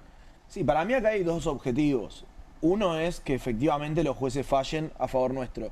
Y el otro, lo decía Diego en su primera intervención, ir sentando precedente también construye un camino en donde primero, hoy este gobierno está envalentonado después del 26 de octubre, antes del 26 de octubre y después del 7 de septiembre estaba en otra situación y nosotros veíamos cómo eso se traducía, por ejemplo, en los rechazos a los vetos en el Congreso de la Nación, en que algunos diputados eran más opositores que lo que son ahora. Y nosotros creemos que tenemos que persistir en esa posición política de rechazo a políticas, porque acá están atacando a la comunicación en particular, porque es la manera de construir un modelo de país que solo se sostiene con censura y con represión, que es un modelo económico que excluye a las grandes mayorías. Y nosotros creo que tenemos que persistir en esa posición política, porque estos tiempos también cambian y haber sostenido ese reclamo después da resultados. Yo creo que eso también es fundamental, además de la insistencia en el Poder Judicial en el resultado concreto, en acciones concretas, como las dos que planteaba Diego, que obviamente coincido, una que deroguen el protocolo antiprotesta y otra que dejen, que hagan más sencillo la tarea de los periodistas para que no tengan que desfilar por Comodoro Pi como si fuesen delincuentes, cuando los delincuentes son otros, son los corruptos, bueno, todo lo que ya sabemos. Mencionaste medios públicos antes, entiendo que esta semana hay movidas ahí, bueno, hoy hubo una jornada en Página 12, la televisión pública se viene. ¿Cuál es el estado actual y la situación de los medios públicos que tiene que ver con lo que decía Diego, el derecho a la información, la federalización? Bueno, hoy a la mañana, al mediodía, estuvimos en la puerta del Ministerio de Trabajo con los compañeros y compañeras de ATE. Mañana tenemos un paro y una movilización en la puerta de la televisión pública, y cuento lo de hoy en el Ministerio de Trabajo porque nos veíamos muy reflejados a todo el Estado, y lo contaba Paco también en su intervención ante la CIDH, y a todos los trabajadores en general nos pasa lo mismo. En los medios públicos vivimos un congelamiento salarial. Es la manera que tienen de vaciar los medios públicos, porque saben que la primera resistencia somos los trabajadores y las trabajadoras de ahí. Además de la censura brutal que vivimos, porque obviamente no podemos contar en la televisión pública o en Radio Nacional lo que está pasando en la CIDH. Hoy bloquearon una frecuencia de la emisora de Salta de Radio Nacional. Todos los días nos enteramos de nuevos ataques y avances sobre la libertad de expresión y el rol de los medios públicos. Por eso mañana nos movilizamos en un contexto de congelamiento salarial, de ataque y desguace general, como lo sufrimos primero en la agencia Telam, pero en todos los medios públicos. Y bueno, esta situación que viven todos los trabajadores y trabajadoras de nuestro país. Es la misma estrategia de vaciamiento en todos los sectores, ¿no? En todos los sectores del Estado. Está claro que cuando no te pueden destruir con un decreto, nosotros logramos que los medios públicos salgan en la ley bases de las empresas a privatizar. Luego de mucho diálogo con diputados, diputadas, senadores y senadoras de todos los sectores políticos, sobre todo en las provincias que nos decían, no sé, por ejemplo en Chubut, diputados muy vinculados al oficialismo nos decían: yo no puedo defender que no exista Radio Nacional en Esquel. Y justo hubo una nevada impresionante y ahí la comunidad entiende el rol estratégico de esos medios nacionales. Bueno, lo que están tratando es de que el Estado no tenga herramientas para dejarlo sin capacidad, porque digo, si uno ve cómo está distribuida Radio Nacional en todo el país, tiene un rol estratégico soberano, y pasa también con el INTI, con el INTA, con un montón de sectores, con el Ministerio de Trabajo. Nosotros vamos a reclamar por los salarios de los compañeros y compañeras del sector privado al Ministerio de Trabajo, y hoy no hay quien inspeccione, quien fiscalice. Cuando atacan sectores públicos no solamente atacan los derechos de los trabajadores y trabajadoras, atacan también el rol social, la función que tienen esos sectores del Estado. Diego, estamos ya por cerrar esta mesa de conversación. Te pido, si querés, un cierre, que nos cuentes, bueno, en todo caso, cómo continúa la cosa ahora después de esta audiencia, de regreso a Argentina, pasos a seguir. No, perfecto. Aprovecho solo para cerrar lo que plantea Agustín, esto con algo que había mencionado al principio, Agustín. Esto se combina, la situación de los medios públicos, el cierre de Telam, con la falta de impulso o promoción de las radios comunitarias, de los medios comunitarios. Entonces, bueno, es una situación muy difícil, sobre todo en las provincias, ¿no? Donde se pierde un valor de la información y los perjudicados somos todos. Y todas, ¿no? Ese es el efecto que tiene. La segunda cuestión, solo mencionar que nos dio un momento la Comisión Interamericana para contar un poco el proceso Grillo, en función de esta pregunta que nos hacía Juan del rol del Poder Judicial. La jueza María Servini de Cubría empieza a interesarse por el caso y a investigar seriamente el caso cuando el mapa de la policía, es decir, un grupo de organizaciones sociales, describen la mecánica de el intento de asesinato, cuando dan cuenta de la información específica sobre quién fue el funcionario policial que disparó, en cuántas oportunidades disparó, y eso generó que el proceso judicial empezara a moverse, pero no así el proceso administrativo. El Ministerio de Seguridad demoró la entrega de información, demoró las cámaras que tenían los propios funcionarios en sus cascos, porque eran evidencias sumamente importantes. Entonces, claro, que el Poder Judicial reaccione depende mucho de la posibilidad de articulación de cierto proceso de movilización social, ¿no? Claro. Entonces, eso es clave también para señalarlo. Y por último, esperamos de esta audiencia la posibilidad de tener una visita, ¿no? De la Comisión Interamericana, de que el relator de libertad de expresión, los distintos referentes de la propia Comisión Interamericana puedan hacer una visita, puedan entrevistarse con ustedes, puedan entrevistarse con CIPREVA, puedan pasar por distintos medios, conversar con distintos periodistas para tener una real dimensión de las consecuencias que esto tiene y que produzcan un informe, ¿no? Y que ese informe también nos permita empujar algunos límites que hoy son muy marcados por parte de este gobierno con relación a la libertad de expresión. Diego, muchas gracias por esta comunicación. Te mandamos un abrazo. Gracias a ustedes, en serio. Por favor, y gracias Agustín también a vos por haber venido. Gracias a ustedes. Vamos a hacer ahora una pequeña pausa y después vamos a volver a la protesta. Vamos a conversar con jubilados que todos los miércoles van y enfrentan la represión cuando van a reclamar por sus derechos. Vamos a meternos en esa experiencia personal. Una pequeña pausa y ya estamos de vuelta con Bienvenidos al Tren.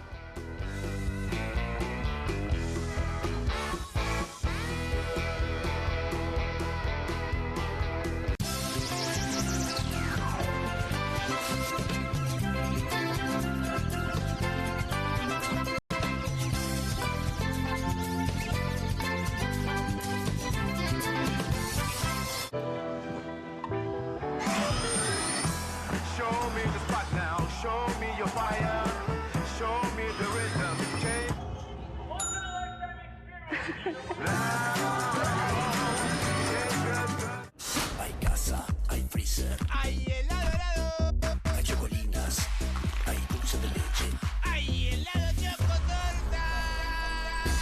Hay casa, hay freezer y tus chocolates y golosinas favoritas hechas helado.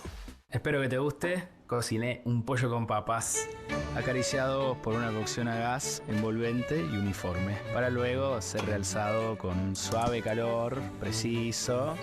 Ah, ¿lo hiciste al horno?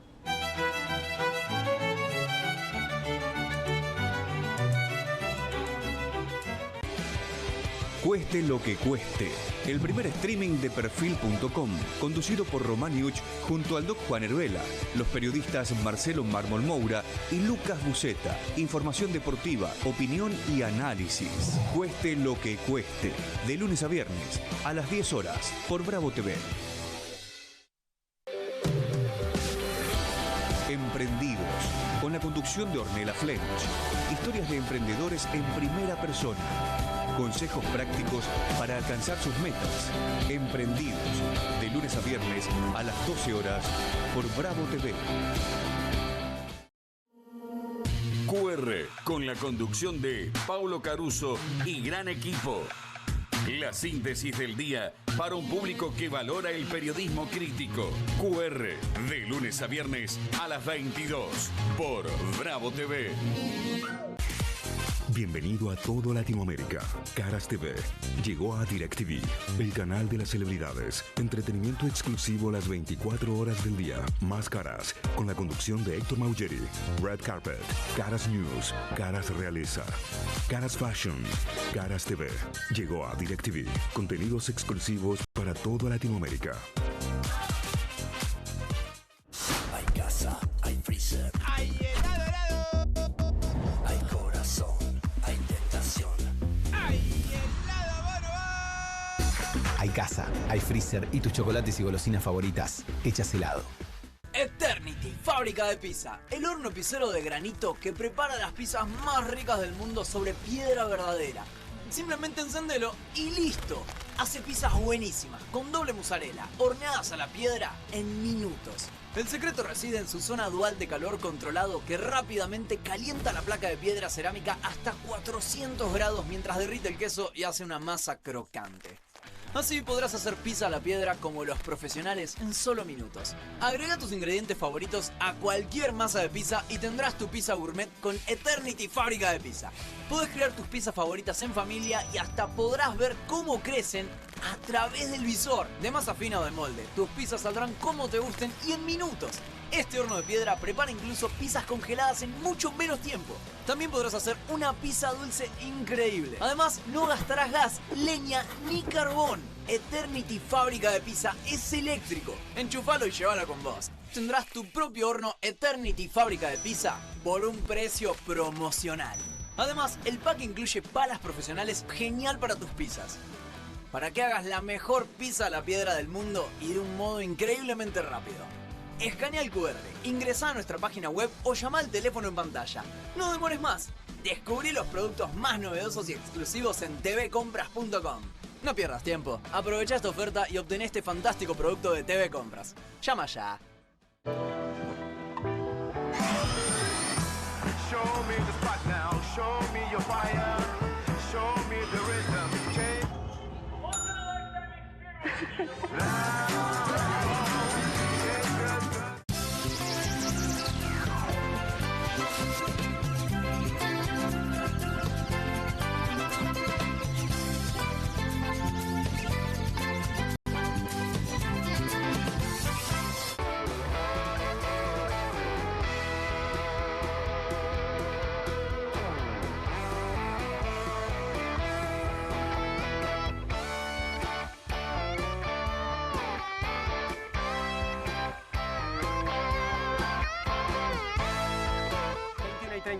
Continuamos con Bienvenidos al Tren aquí en Bravo TV y vamos a conversar ahora con jubilados que marchan en defensa de sus derechos, que reclaman justicia, por supuesto, para su situación y que cada miércoles se encuentran con una feroz represión. Voy a saludar a Noemí La Negra Fernández, que es presidenta del Centro de Trabajadores Jubilados y Pensionados de AT Cava y es jubilada, que marcha todos los miércoles. Bienvenida, Noemí, gracias por estar con nosotros. Hola, muchas gracias, compañeros, muchas gracias. Y te voy a saludar, Salvador, pero creo que hay un problemita con tu micrófono, así que yo te saludo, corregimos eso y después te vamos a poder escuchar. Salvador también marcha todos los miércoles. Bienvenido, Salvador, y gracias por estar aquí. Gracias por la invitación. Creo que te escuchamos bien. Lo escuchamos bien, ¿no? ¿Me confirman, porfa? No, tenemos que esperar un poquito con Salvador. Bueno, empiezo con vos, Noemí. Esto en algún momento se volvió parte como de una rutina casi cotidiana en tu vida. Digo, todas las semanas hay que ir al Congreso, hay que marchar, hay que reclamar con la esperanza de que en algún momento sean escuchados. Una experiencia que me imagino que debe ser bastante frustrante y dolorosa. Es duro, más que en la vida personal se ha convertido en un paisaje, digo, para este gobierno, ¿no? Que es lo grave, el gran éxito que ha tenido. Para nosotros es un compromiso, como nos gusta decir a les viejes que marchamos no de ahora, ATE el 18 de diciembre del 2023 puso un gazebo en el anexo de la Cámara, ¿no es cierto?, que fue absolutamente gaseado. Éramos así empezó la cosa. Así claro. empezó. Como historia de nuestro gremio, nosotros cumplimos 100 años. Hoy es un día bastante particular porque hoy nuestro secretario general, el Rodi, hizo la convocatoria en todo el país por el tema de la reforma laboral. En realidad el tema nuestro de los miércoles viene, ya te digo, desde que asume Milei, y era claro que nos había elegido como mascarón de proa, teniendo en cuenta que apuntaba a un déficit fiscal donde ese dinero iba a salir, obviamente, ¿no es cierto?, de la previsión social. Es duro, es disciplinador. Recién escuchaba al compañero de Cipreva. Este gobierno, lo que tiene, porque hay que reconocérselo, tiene una muy buena lectura de la realidad, digamos, ¿no es cierto?, y tiene una gran habilidad para separar las luchas, ¿no es cierto? Claro. Esto no empezó ahora, ni empezó con la reforma laboral, esto empezó cuando Milei, candidato, dijo: yo soy el topo que viene a destruir el Estado por dentro, ¿no es cierto? Yo soy orgullosamente empleada pública, lo he sido toda mi vida. Por eso te digo, para nosotros no es este es un momento donde no salimos en defensa del sector. El problema en nuestra patria no es sectorial, es de la patria. Claro. Están vendiendo la patria. Y desde el punto de vista como jubilado, obviamente, dependemos del mercado laboral, chicos. No hay trabajo, no hay jubilación. Claro. Y yo ahí quisiera también preguntarle, vos nombraste que, bueno, obviamente hay una larga historia de lucha de los jubilados, hubo también durante el kirchnerismo marchas. En los 90, para mí se me viene un poco a la cabeza, ¿qué diferencia ven? Porque en los 90, bueno, recordemos, estaba Norma Pla, había también una idea está la famosa frase de Maradona yendo a decir cómo le vas a pagar a los jubilados, ¿no? Como un gobierno que también dejaba que la policía actúe de esa forma. Pero ¿qué diferencia están viendo hoy con los 90, con lo que era en ese momento? Que el gobierno había elegido capaz a los jubilados también como un actor de conflicto, pero pareciera que no es con la narrativa que además de la represión se construye un discurso de justificar permanentemente. No sé si hay alguna diferencia. Sí, absoluto, de disciplinamiento además. Lo primero, la diferencia que hay hay una película que se llama Norma Vive, ¿la vieron? La de Norma Pla. Salió hace muy poquito, sí. Salió hace muy poquito, es muy buena, son compañeras. La película de Norma Pla marca claramente un momento histórico, ¿correcto? Que no es este. Claro. ¿No es cierto? Nosotros la tenemos como bandera, Norma, pero nosotros somos la generación del 70. Primera diferencia, digo, ¿no es cierto?, en este concepto de por qué estamos en la calle. En este concepto de que no es una pelea sectorial, ¿no es cierto? Lo que sí ha cambiado absolutamente, y en Norma una de las cosas que comentábamos entre todos los compañeros que nos llamó poderosamente la atención, es la actitud de la policía. ¿Ustedes observaron ese detalle? Bueno, hoy la policía nos mira con odio. Hoy la policía en su mirada tiene la indicación de la orden de reprimir, ¿no es cierto? Sí. Y creo que el éxito más grande, no solamente en nuestro sector, digo, como política general, es separar las luchas, que no nos juntemos. Entonces el compañero del movimiento, gran libro del general, además, gran libro del general, Modelo Argentino para el Proyecto Nacional, que tiene una vigencia que nos daría el desafío, de nuevo, es primero, como dijo hoy nuestro secretario general Rodi Aguiar, hay algo que nos distingue a nuestro pueblo y también a los jubilados y también a toda la clase trabajadora. No tenemos miedo y vamos en defensa de la patria, no del cada uno que se salve como pueda, que creo que en definitiva es la política que quiere, y en algunos lugares lo logra, instalar este gobierno. Ahora, Poli. Me parece conmovedor esto que decís de no marchamos por nosotros, por nuestra situación, no es una defensa sectorial, pero igual te quiero preguntar por los jubilados y las jubiladas en concreto. Bueno, la están pasando mal obviamente, pero ¿cuáles son los dramas centrales de los jubilados y las jubiladas hoy? Hay dramas centrales, por ejemplo, para compañeros de la mínima, compañeras y compañeros, ¿no es cierto?, por el tema medicamentos, el tema alquiler. Hay una realidad en la ciudad de Buenos Aires que yo no puedo creer que Patricia Bullrich haya ganado con el 50%, pero nosotros tenemos una población de mayores, ¿no es cierto?, que vive en pensiones. ¿Correcto? No puede alquilar, claro. No puede alquilar. Ahora, una pensión, Juan, sale 280 lucas. Sí, claro. La mínima está en 300, digo, claro. Vamos y vemos cómo comes 20 días, digo. La situación es absolutamente grave como la discapacidad, porque nosotros somos un sector vulnerable, claro. Pero no es una cuestión de edad, porque cuando hablan de los viejitos, ahí también pone loca, porque el amigo ahora, el nuevo papá que tenemos, Trump, tiene 79 pirulos, sí, no hay que claro. Tiene, ¿viste? El mundo está gobernado por viejitos. Totalmente, y yo soy una niña de 75, así que, ¿viste? Espléndida, además. Totalmente. Digo, muchas gracias. Salvador, ahora te podemos escuchar, te pido disculpas, no, pero finalmente, digo, me interesa este punto. Decía Noemí, nos miran con odio. Hoy los policías, bueno, las fuerzas de seguridad que nos enfrentan nos miran con odio. Yo pensaba, ustedes también deben encontrarse cada miércoles cara a cara con los mismos. Digo, ya se deben conocer a esta altura, ¿no? Nos llaman por nuestro nombre de pila. Es impresionante. Digo, te llaman por tu nombre de pila y te fajan después. No, además. No, y no sabés otras cosas más.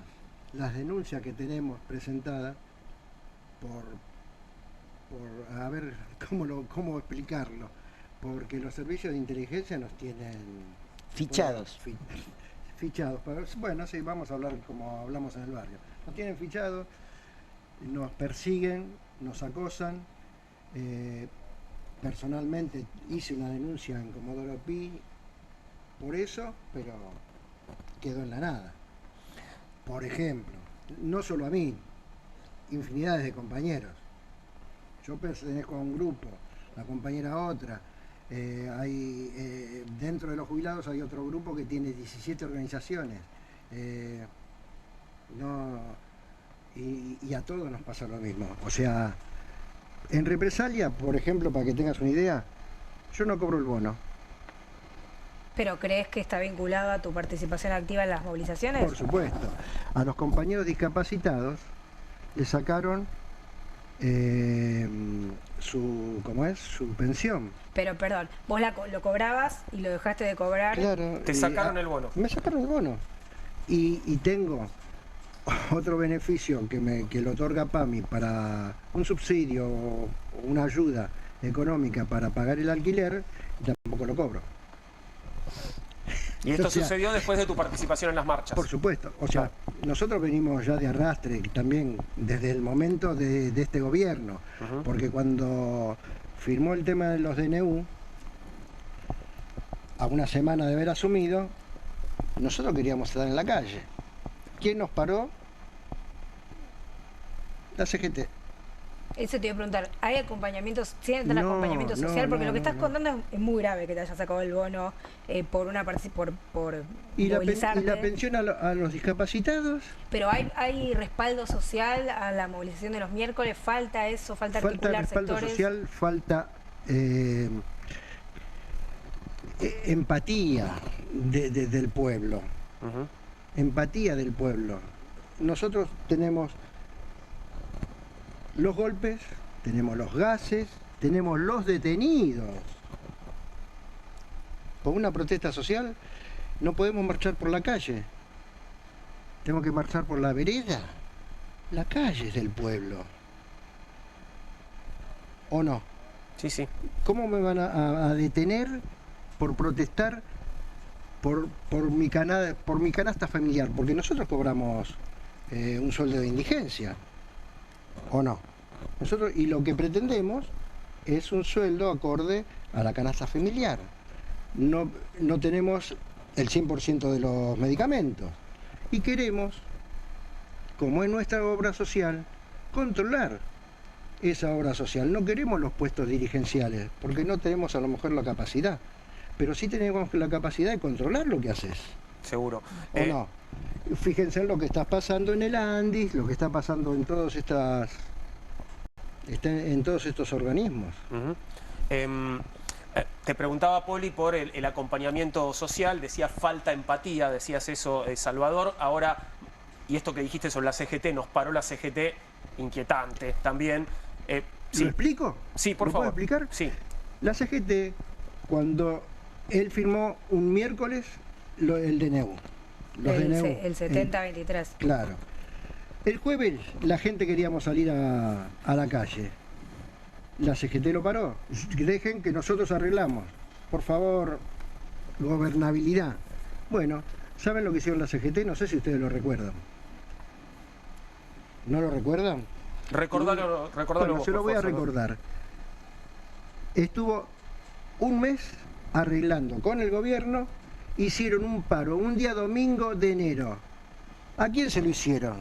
¿Al que fue a bardear o al gobierno? Fue a la justicia de todos modos para retrucar el DNU 70-23, la CGT. De hecho, bueno, se frenó todo el capítulo laboral. Sí, señora. Se lograron algunos avances. Señora, tal cual. En materia judicial. Algunos avances. Sí. Mínimos. Yo creo, compañero, que de nuevo, si hay algo que este gobierno ha hecho es una acabada lectura, ¿no es cierto?, de lo que está pasando. Y sobre todo un acabado, ¿cómo decir? Estoy medio cansada, hoy empezamos muy temprano. Sí, claro. No. Tiene un manejo de la comunicación en general, ¿no es cierto?, salvo honrosas excepciones que los incluyes, compañeros, donde es como que le transmiten a la sociedad, ¿no es cierto?, que está todo podrido. Y digo esto porque la CGT es una institución histórica. Histórica. Sí, sí. Otra cosa son los dirigentes. Claro. Y nosotros tenemos que hacer dos cosas, los jubilados. Empezar a hablar de la riqueza y no de la pobreza.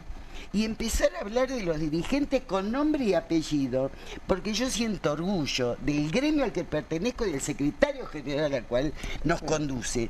Pero no es solo Rodi Aguiar, tenés aceiteros, tenés gremios Cipreva, tenés un montón de gremios. Ahora, cuando nosotros hablamos de la CGT y no damos nombres de los señores, no de la institución de los señores, ¿por qué ahora están tan encantados con este triunviro, ¿no es cierto?, que ya deben estar parloteando? Bien. De todas maneras no está todo perdido, atención con esto. No, seguro que sí. Porque como diría el gran Jaureche, y termino, Juan, nos quieren tristes, porque los pueblos tristes no vencen, y con nosotros no lo van a lograr, compañero. Muchísimas gracias por tus palabras. Gracias a ambos, Salvador, Noemí, muchas gracias. Gracias a ustedes. Bueno, recordemos que hoy se presentó, corrígeme ustedes, un pliego de, bueno, uno de los pedidos, no sé si todos los sectores de jubilados, pero estaban hablando de 1.200.000 pesos de mínima, de la jubilación mínima, que es lo que calculan más o menos que debería ser el haber mínimo para... Debería ser 1.500.000 monedas porque es la canasta familiar. Desconozco.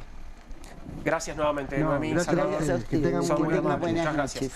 Vamos a saludar brevemente, porque nos quedan apenas unos 4 minutos de programa, a Jonathan Confino. Jonathan es médico clínico, doctor en medicina, subsecretario de Políticas de Cuidado de la provincia de Buenos Aires. Vamos a hablar brevemente de cómo llamarlo, ¿no? Malentendido, operación, lo que sucedió alrededor de la campaña de concientización sobre la vasectomía. Jonathan, buenas noches, te saludamos desde Bienvenidos al Tren, ¿cómo va? Hola, buenas noches, ¿cómo andan? Muy bien, gracias por atendernos. Jonathan, ¿qué pasó? ¿Qué pasó con la campaña, la semana de la vasectomía? Bueno, estuvimos la semana pasada intensificando una política destinada a los varones, involucrándonos en las cuestiones de anticoncepción y de cuidados en general. Vamos a tener que aclarar esto, ¿no? Pero la vasectomía no es una castración, digo, para responderle a una diputada. Y por otro lado, la vasectomía es reversible, porque tengo entendido que lo es. Bueno, es buena la aclaración, que a veces no sé si son cuestiones malintencionadas o solamente de mucha ignorancia. Es Es un método anticonceptivo que en general es irreversible, porque lo que se hace es cortarse el conducto deferente, que es como si fuera un tubito que conecta los testículos con la uretra que lleva a los espermatozoides, pero de ninguna manera es una castración ni nada tiene que ver con eso. Uno lo podría quizás asemejar a la ligadura tubaria que a veces acceden las mujeres, es simplemente impedir el paso de los espermatozoides. Dicho sea de paso, de ninguna manera afecta ni el volumen, ni el aspecto, ni nada relacionado con el semen ni con la eyaculación, simplemente pierde el contenido de los espermatozoides. Por eso no hay que entrar, me parece, en ninguna polémica, no sé muy bien por qué es generada, sino creo que es un método anticonceptivo que pueden elegir los varones, que lo eligen mucho los varones en general de 40, 40 y pico años, la mayoría de las veces que ya han tenido algunos hijos. Y bueno, es un método disponible como tantos otros que está a disposición en los hospitales de la provincia de Buenos Aires. Tengo un dato que me anoté porque me sorprendió mucho para bien. Entre 2020 y 2025 la demanda se multiplicó por 20. Quería preguntarte a qué crees que responde. No sé si un cambio cultural o política pública, una mezcla de ambas. Sí, me parece que es un poco las dos cosas, porque nosotros cuando empezamos a trabajar en la política de vasectomía sin bisturí, que de vuelta, vasectomía se hace en los hospitales desde hace mucho tiempo, lo que pasa es una cirugía más compleja, en un quirófano, con sedación general. Esto es algo con anestesia local que se hace en 20 minutos en un consultorio, entonces es mucho menos invasivo. Entonces me parece que la técnica innovadora acompaña y posiblemente, como vos decís, me parece que hay un cambio cultural, un cambio en la visión sobre la anticoncepción por parte de los varones, que hace que cada vez que se abra una agenda en un hospital se llene rápidamente porque evidentemente hay una demanda que es muy grande. Situación que no pasa en muchos otros países. Digamos, nosotros venimos coordinando esta política con un equipo de cirujanos, digamos, a nivel global, que se llama World Vasectomy Day, y un poco lo que nos relataban es eso, digamos, lo sorprende la demanda y lo bien recibido que es esta política en la Argentina, porque en muchos países donde intentan implementarla, lo primero que tienen que hacer es generar demanda, despejar fantasmas, y si bien obviamente nosotros despejamos cualquier tipo de dudas y siempre intentamos que las decisiones que toman los varones sean debidamente informadas, en Argentina es una política que está siendo muy bien recibida. Muchas gracias, Jonathan, por estos minutos. Muy amable, te mandamos un abrazo. Bueno, por nada, saludos. Hasta luego. Jonathan Confino, el subsecretario de Políticas de Cuidado de la provincia de Buenos Aires, esclarecía un poco el asunto de la semana de la vasectomía. Llegamos al final por hoy, pero esto continúa mañana. Se pasó. ¿Viste? Voló un poco. Gracias, Poli. Gracias, Nahuel. Gracias por tu generosidad. También a vos te digo que te quedes ahí, porque enseguida estoy saludando a Pablo Caruso. Ya comienza QR en Bravo TV. Mañana volvemos a las 20:30 con Bienvenidos al Tren.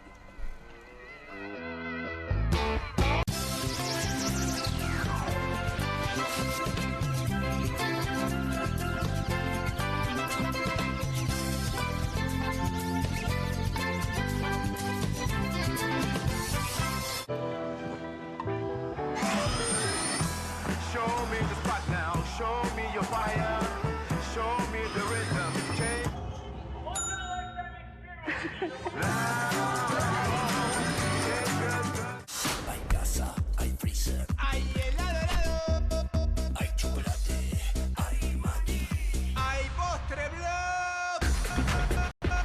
Hay casa, hay freezer y tus chocolates y golosinas favoritas hechas helado. Straight 8, la nueva herramienta de entrenamiento que te ayudará a pararte más derecho, ensanchar los hombros y alinear la columna para un alivio instantáneo. Todo mientras ayuda a reducir el malestar por encorvarse. Desde el momento en que te lo pones, tu postura comenzará a cambiar. El secreto son sus 8 puntos de apoyo que se involucran en la espalda baja, espalda media, hombros y cuello, trabajando juntos para una alineación perfecta, desarrollando memoria muscular que te enseñará a pararte derecho por años. Me veo más alto, sumo el estómago, me veo en forma. La gente me pregunta si adelgacé, pero es por el Straight 8. Straight 8 es ultra cómodo, enriquecido con fibras de cáñamo que absorben la humedad para que puedas usarlo todo el día sin sudar. Se ajusta fácilmente para que pueda usarse por hombres grandes y corpulentos hasta mujeres pequeñas. Es tan ligero y discreto que puedes llevarlo debajo de la ropa y nadie notará que lo llevas puesto. Es por eso que necesitas Straight Date, para que comiences a pararte más derecho y con más confianza. Los viejos aparatos ortopédicos pueden costar miles de pesos, pero ahora puedes ordenar el nuevo Straight Date de la línea Serafit. Te ayudará a pararte más derecho, ensanchar los hombros y alinear la columna. Para un alivio instantáneo, todo mientras ayuda a reducir el malestar por encorvarse. Desde el momento en que te lo pones, tu postura comenzará a cambiar. Llame ahora mismo y adquiera su Straight Date. Descubra los productos más novedosos y exclusivos de la línea Serafit en tvcompras.com y obtenga este fantástico producto de TV Compras. Llame ya. Cueste lo que cueste. El primer streaming de Perfil.com, conducido por Román Yuch junto al Doc Juan Heruela, los periodistas Marcelo Mármol Moura y Lucas Buceta. Información deportiva, opinión y análisis. Cueste lo que cueste. De lunes a viernes, a las 10 horas, por Bravo TV. Emprendidos, con la conducción de Ornella Flench. Historias de emprendedores en primera persona. Consejos prácticos para alcanzar sus metas. Emprendidos, de lunes a viernes a las 12 horas por Bravo TV. QR, con la conducción de Paulo Caruso y gran equipo. La síntesis del día para un público que valora el periodismo crítico. QR, de lunes a viernes a las 22 por Bravo TV. Bienvenido a todo Latinoamérica. Caras TV llegó a DirecTV, el canal de las celebridades. Entretenimiento exclusivo las 24 horas del día. Más Caras, con la conducción de Héctor Maugeri. Red Carpet, Caras News, Caras Realeza, Caras Fashion, Caras TV. Llegó a DirecTV. Contenidos exclusivos para toda Latinoamérica. Hay una casta superior que es los periodistas que si mienten, calumnian, injurian y dicen cualquier cosa. ¿Tenés ahí los nombres de los periodistas que tengo que meter en cana? No nos tomamos esto a la joda, como esos periodistas mentirosos. Y dentro de la cancha vale todo, que la vayan a buscar, la tienen adentro. Soy un abanderado de la batalla cultural, pero los imbéciles con déficit de IQ doméstico, ¡ay, no, miedo! Mientras que los imbéciles de los periodistas... ¿Sabes la cantidad de periodistas que tengo para mandar a la hoguera? Las mentiras de los medios. Y periodistas ensobrados, operadores, basuras. No me vengan con que son inocentes. No digo que sean tan malos como los periodistas. Digamos, raya el mal gusto propio de cerdos. Creo que es una ofensa decirle periodistas. ¿Sí? Milei odia al periodismo. Nosotros amamos al periodismo. Suscríbete a Perfil.com.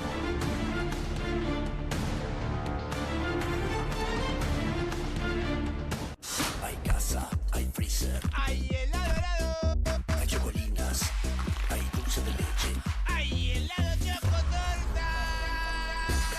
Hay casa, hay freezer y tus chocolates y golosinas favoritas hechas helado. Show me the spot now, show me your fire, show me the rhythm,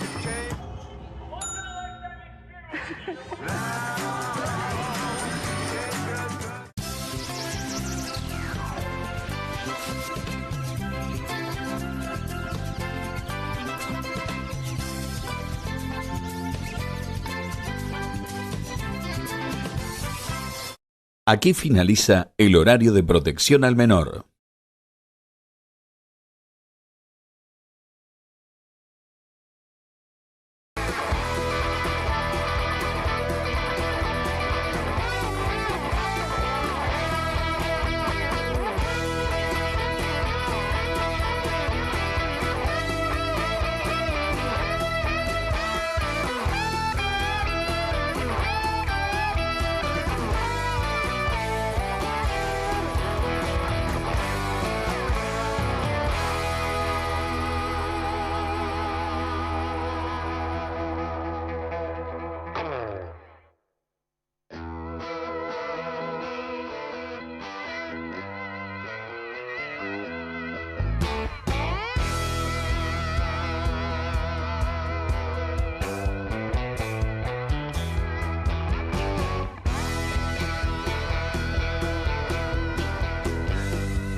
¿Qué tal?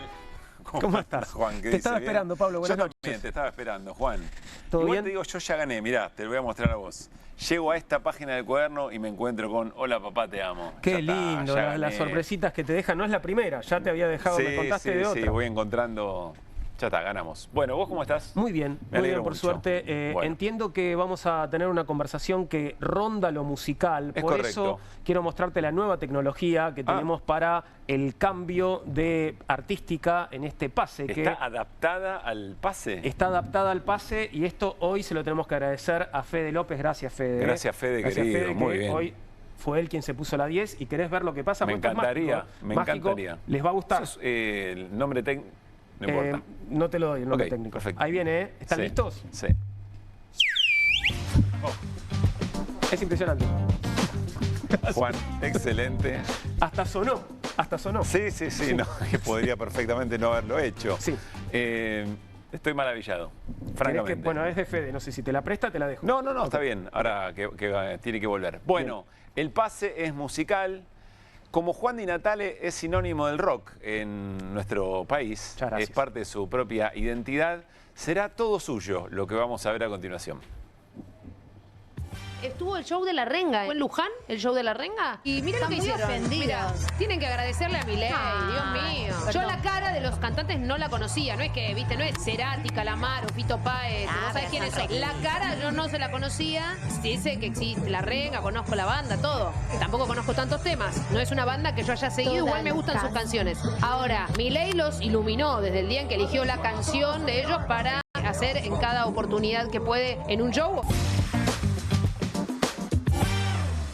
Bien, yo no creo que Mariana Bray esté haciendo una especie de ejercicio de su ignorancia personal. Yo creo que ella sabe que La Renga es la banda de rock más convocante de la Argentina, no desde el 2023, no desde la primera vez que Javier Milei usó Panic Show para alguna de sus presentaciones, sino desde hace 15, 20 años por lo menos, ¿no? Podríamos decir, bueno, con la vuelta de los Piojos, bueno, este regreso que igual ya terminó, efectivamente llenaron 15 estadios, no sé, más, pero La Renga es una banda que no necesita ningún tipo de promoción en medios para presentarse y llevar decenas de miles de personas a cualquier lugar del país y también alrededores, digo, en la región, bueno, además de que giran por Europa, digo, acaban de sacar un disco en vivo justamente de sus presentaciones en España, en Italia. No estaba Milei allí y no es que conocieron a La Renga porque Milei, cree que es un león, digamos, ¿no? Está bien, vos no te queda ninguna duda que Bray sabía efectivamente esto. Yo creo que Bray... Porque yo, que no sé tanto del asunto, iba a decir, che, me da la sensación que La Renga es bastante anterior a Milei, que es lo que acaba de decir, pero quizá la colega no lo sabía, ¿no? La colega yo creo que no le interesa saberlo. Entiendo. Creo que ella está seguramente, bueno, haciendo su trabajo, el trabajo que le piden, que es en este caso pegarle La Renga porque decidieron una vez de tantas, bueno, poner un peticito con la careta de Milei. Porque además y seguramente no les gusta que quien representa al presidente sea tan bajito. Bueno, puede ser también, claro. Porque le ponen 2 elefantes, uno de cada lado, y sabe cómo termina esto, ¿no? Sí, claro. ¿Te enojaste? No sé si te vi no me enoja. tan enojado y serio alguna vez. Sí quiero decir que La Renga se la viene bancando un montón porque utilizan, bueno, la Versuit también, creo que hay un tema de la Versuit que también había utilizado se viene el estallido. Y no lo pueden evitar, no es que pueden hacer algo para evitar que se ponga en juego su obra en función de ideas que no comparten para nada, diría que son antagónicas. Sí pueden señalar, una vez que hicieron una. Sí pueden señalar su desacuerdo y lo han hecho más de una vez. Claro. Más de una vez, cuando La Renga interpreta en vivo Panic Show, Chizo te dice, ojo Milei, no sé, hace como comentarios, no necesariamente súper explícitos, pero... Sí, a nadie le queda duda que no es por ahí, digamos. Claramente, que no van en ese digamos, lugar. Creo que nadie que vaya a ver a La Renga cree que a La Renga le gusta que Milei utilice su canción. Claro.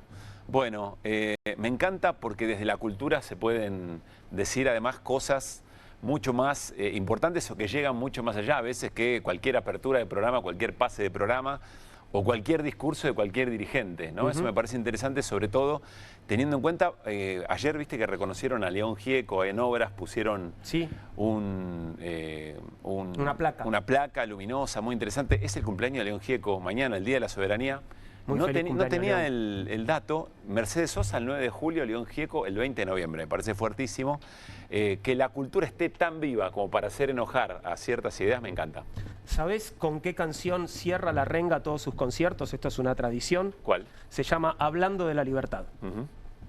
Todo dicho. Buenas noches. Que pasen muy bien. Juan Di Natale, único. ¿Qué tal? ¿Cómo